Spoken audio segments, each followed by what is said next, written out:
क्योंकि जो अंदर रहेगा वही यहाँ बैठ जाते थे। और जितना आलतू फालतू उल जुलूल बातें होती थी संसार की, इस्कॉन का सबसे बड़ा सुंदरता यही है। हरे कृष्णा।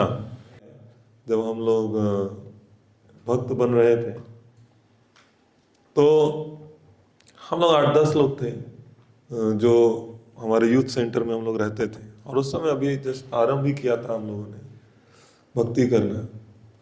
तो अभी यही देखिए, इस्कॉन का सबसे बड़ा सुंदरता यही है कि भक्ति को इतनी गंभीरता से लेना सिखाया है शिला प्रभुपाद जी ने, छोटी छोटी चीज़ों का ध्यान रखते हुए। ये ऐसी गंभीरता आपको और कहीं नहीं मिलेगी।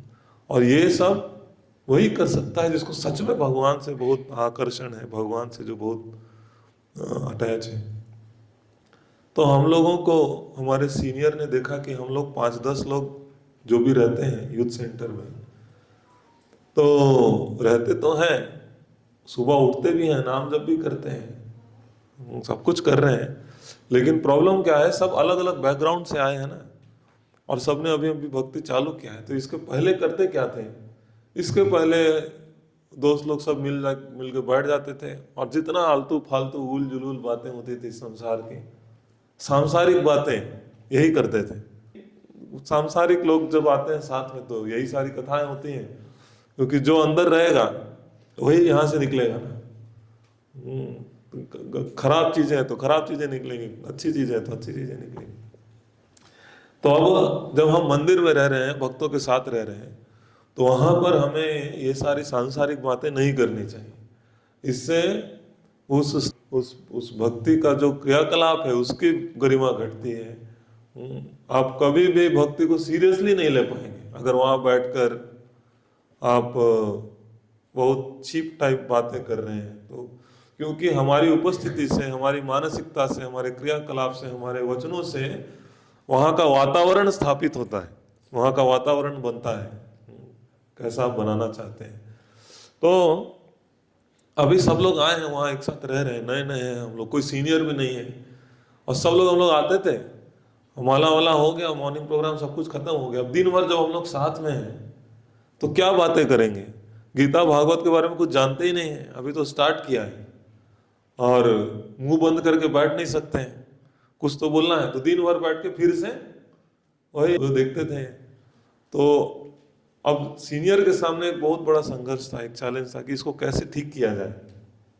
तो एक बार उन्होंने मॉर्निंग प्रोग्राम जब खत्म हुआ तो मुझे भी याद है, जैसे हमारा मॉर्निंग प्रोग्राम खत्म हुआ तो प्रभु जी ने अनाउंसमेंट किया। अनाउंसमेंट करके बोला कि आज एकादशी है तो आज हम लोग एक व्रत लेंगे, आज व्रत लेंगे। तो उन्होंने व्रत लेने का महत्व समझाया। हमने व्रत मतलब यही सुना था, खाना पीना नहीं मिलेगा, यही व्रत होता है। लेकिन उन्होंने व्रत लेने का महत्व समझाया, बहुत अच्छे से बैकग्राउंड बनाया। फिर सबको बोला तो अभी आप लोग भगवान के सामने सब लोग शपथ लो। तो सब ने हाथ से उठा लिया।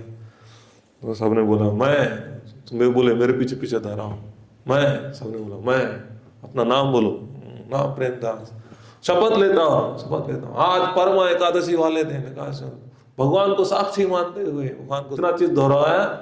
बस बोला अब से इस कैंपस के अंदर हम लोग केवल इंग्लिश में बात करेंगे। तो दिमाग खराब हो गया, इंग्लिश में बात करेंगे, लेकिन इंग्लिश भी ठीक से नहीं आता है। लेकिन फिर भी सोचा चलो इसी बहाने इंग्लिश सीख लेंगे।